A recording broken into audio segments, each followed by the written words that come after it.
WTF happened in 1971.com is a great website जहां पर जाकर आप देख सकते हैं कि फिएट करेंसीज की अडॉप्ट होने के बाद अमेरिका पर एंड बाय एक्सटेंशन पूरी दुनिया पर क्या इफेक्ट हुआ है. Looking at charts of growth in productivity compared to the hourly compensation and charts of collapses of currencies across the world and many more, आप बहुत जल्दी ये बात रियलाइज करेंगे कि ये जो पिछले 50 साल से हम फिएट करेंसी का एक एक्सपेरिमेंट चला रहे हैं, it's nothing more than a scam. A scam जो ग्लोबल elite को अमीर से अमीर करते जा रहे हैं at the expense of the rest of the world. Welcome to episode 2 of Understanding CryptoCurrencies. इस वीडियो के एंड तक you will understand exactly कि ये स्कैम किस तरह से चलाया जा रहा है और कैसे ये सारे मिलके हमको पागल बना रहे हैं मादर चोद के बच्चे. Before we begin, please like and subscribe और comment section में जाके show your support for the channel. It would really help us out with the algorithm. Thank you. Now, back to the topic. ये सारी story समझने से पहले आपको एक important concept की grasp होना बहुत जरूरी है और वो कॉन्सेप्ट है लाइफ, लिबर्टी एंड प्रॉपर्टी का. Life, liberty and property first time 1215 में मैग्ना कार्टा के अंदर मेंशन हुई थी. That was a royal charter of rights जिसने हिस्ट्री में पहली मर्तबा कानून को बादशाह और गवर्नमेंट से ऊपर तरजीह दी थी. This concept later became the basis of the Fifth Amendment in the US Constitution, which says no person shall be deprived of life, liberty or property without due process of law, nor shall private property be taken for public use without just compensation. ये सुनने में काफी important बात लग रही है ना? It is. Let me explain exactly कि life, liberty and property होती क्या चीज़ है. Life, जिंदगी, आपके जिंदा रहने का हक is essentially your right to your future. अगर एक इंसान आपका कत्ल कर देता है तो वो इन अ वे आपके मुस्तकबिल को खत्म कर रहा है. आपकी स्टोरी पर एक फुल स्टॉप लग जाता है and you are no longer part of the collective future of humanity. Liberty, आज़ादी. आपकी आज़ादी is your right to your present. अगर आप इस लम्हे में जो करना चाहो वो ना कर सको, जहाँ जाना चाहो वहाँ ना जा सको, जो बोलना चाहो वो ना बोल सको, किसी एक शख्स या किसी एक ऑर्गेनाइजेशन की इजाज़त के बगैर, तो आप एक आज़ाद इंसान नहीं हो, आप एक गुलाम हो. प्रॉपर्टी. अब इस वाले में थोड़ा सा ट्विस्ट है क्योंकि प्रॉपर्टी की डायरेक्ट ट्रांसलेशन जायदाद बनती है और जब हम जायदाद सोचते हैं तो वी थिंक अबाउट ज़मीनें, पैसे और इस तरह की चीज़ें. एंड इवन दो ये सब चीज़ें टेक्निकली प्रॉपर्टी हैं, जो कॉन्सेप्ट मैं आपको कन्वे करना चाह रहा हूँ, it's more along the lines of ownership. आपकी चीज़ सिर्फ और सिर्फ आपकी है, चाहे वो पैसा हो, ज़मीन हो या at the most fundamental level आपका जिस्म हो. आपने अपनी मेहनत से जो कमाया है, जो भी वैल्यू बिल्ड की है, उस पर आपका हक है. Your right to your property is essentially your right to your past. All the work that you did, all the blood, sweat and tears that you shed and the fruits of your labors are yours. और अगर कोई इंसान आपकी इस right को violet करता है तो वो एक्चुअल में आपकी हिस्ट्री को डिमिनिश कर रहा है. आपके 3 हक, अपने मुस्तकबिल पर, अपने हाल पर और अपने माजी पर, are the 3 pillars that are fundamental to your freedom and your sovereignty as an individual. अगर कोई भी इंसान आपके इन 3 में से किसी एक पिलर को भी कॉम्प्रोमाइज करता है तो वो बाय एक्सटेंशन इन तीनों को कॉम्प्रोमाइज कर देता है. Think about it.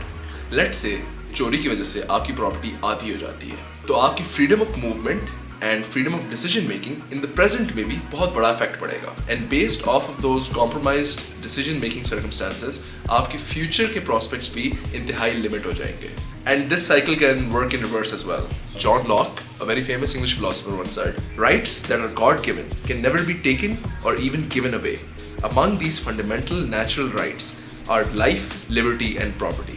So yeah, easy नहीं लेने का इस बात को. Now back to the scam of the century. For any great scam to be pulled off, a few things need to happen right. एक इंसान या एक ग्रुप एक झूठा नैरेटिव प्रोपेगेट करते हैं जिसकी वजह से लोग जो स्कैम का टारगेट होते हैं उनका रियलिटी का व्यू डिस्टॉर्ट हो जाता है, which leads them to willingly give up and give away their prized possessions to the culprits. और भाईजान, हमारे central banks and the big daddy of them all, the Central Reserve, pull this off like a charm. Fucking delicious. Imagine, आपने recently एक bakery खोली है. And since you're new to the game, you're not yet an expert at making breads and pastries. जिसकी वजह से आपके daily processes में काफ़ी रैंडम जगहों पे पैसे लूज हो जाते हैं. कहीं पे आटा गिर गया, कहीं पे सप्लायर गंदा निकला. फॉर वट एवर रीजन आप डिफरेंट रैंडम जगहों पे पैसे लूज करने लग जाते हो. बिकॉज ऑफ दिस आपकी कॉस्ट ऑफ प्रोडक्शन काफ़ी ऊंची हो जाती है. And since you don't want to go out of business, आप इस हाई कॉस्ट ऑफ प्रोडक्शन को अप्रोप्रिएटली अपने कस्टमर्स के ऊपर डिस्ट्रीब्यूट कर देते हो by raising your prices. But over time जैसे जैसे आपका स्किल लेवल बढ़ता जाता है, आप इस तरह की स्टूपिड मिस्टेक्स नहीं करते और आपका प्रोडक्शन का प्रोसेस काफ़ी ज़्यादा एफिशिएंट हो जाता है. Because of this efficiency, आपकी cost of production नीचे चली जाती है. And since you're such a great guy, you start to reduce your prices as well without compromising your profits. In fact, आप profits अपने increase भी कर सकते हो while reducing your prices अगर आपका जो product है it's better than the competition और because of that reason आपके customer base बढ़ जाता है. इस पूरी situation में through efficiency prices reduce हो रही हैं. This is a deflationary market and honestly it makes sense. Advancements in technologies and the globalization of marketplaces should result in goods becoming cheaper. But ऐसा बिल्कुल भी नहीं हो रहा. हर चीज़, बिजली, गाड़ियाँ, पेट्रोल, कपड़े, हेल्थ केयर, एजुकेशन, खाना, हर चीज़ दिन ब दिन महंगे से महंगा होता जा रहा है. And that doesn't make sense. क्यों? हम as society advance कर रहे हैं, हमारी टेक्नोलॉजीज बेहतर हो रही हैं, हमारी इंडस्ट्रीज डेवलप होती जा रही हैं, तो चीज़ें महंगी क्यों हो रही हैं? इस पॉइंट पे जाके वो झूठा नैरेटिव हमारे सामने आता है. हम लोगों को बताया जा रहा है कि this inflation in prices is because of geopolitical conditions and the supply chain disruption. Supply chain issue. Global supply chain. Supply chain. Whereas actual में it's the other way around. All the problems जो हमारी current global economy को plague कर रही हैं are due to the fact कि the money supply is being inflated. Namely, US dollar छापा जा रहा है जो दुनिया की reserve currency है. पिछली वीडियो में I mentioned कि पैसे का एक सबसे fundamental pillar होता है scarcity. By printing money and increasing the money supply, central banks आपके हर individual note की value over time गिराते जा रहे हैं, जिसकी वजह से आपको सेम चीज खरीदने के लिए ज्यादा से ज्यादा नोट पे करने पड़ते हैं. This effectively is what inflation is. There is more cash in the market than there are goods. और इसकी वजह से to buy a certain good you need to pay more cash for it. जैसे जैसे पैसा ज्यादा होता जाता है वैसे ही कीमतें भी बढ़ती जाती हैं. इस सारी बात को अब आप लाइफ, लिबर्टी और प्रॉपर्टी के कॉन्सेप्ट के साथ रिलेट करें. पैसा प्रिंट करके गवर्नमेंट्स आपके राइट ऑफ प्रॉपर्टी को एसेंशियली वायोलेट कर रही है, क्योंकि by reducing the purchasing power of the money that you already have, that you have earned, they are devaluing your past efforts. वो आपकी मेहनत को डिमिनिश कर रहे हैं.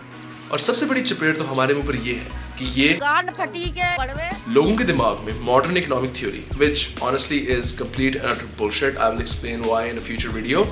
मॉडर्न इकोनॉमिक थ्योरी क्रैम कर करके ये बात इनसे बिलीव करवा रहे हैं कि a control rate of inflation of 2 to 3% is a good thing. अब आप में से कुछ जिनका दिमागी तवाज़ुन थोड़ा बराबर नहीं है इस वक्त बोल रहे होंगे कि यार ब्रो यार लाइक 3% से क्या होता है यार, लाइक 3% खैर है, जाने दो, ले ले boys. Shut up shut up shut up shut up. It's never 3%.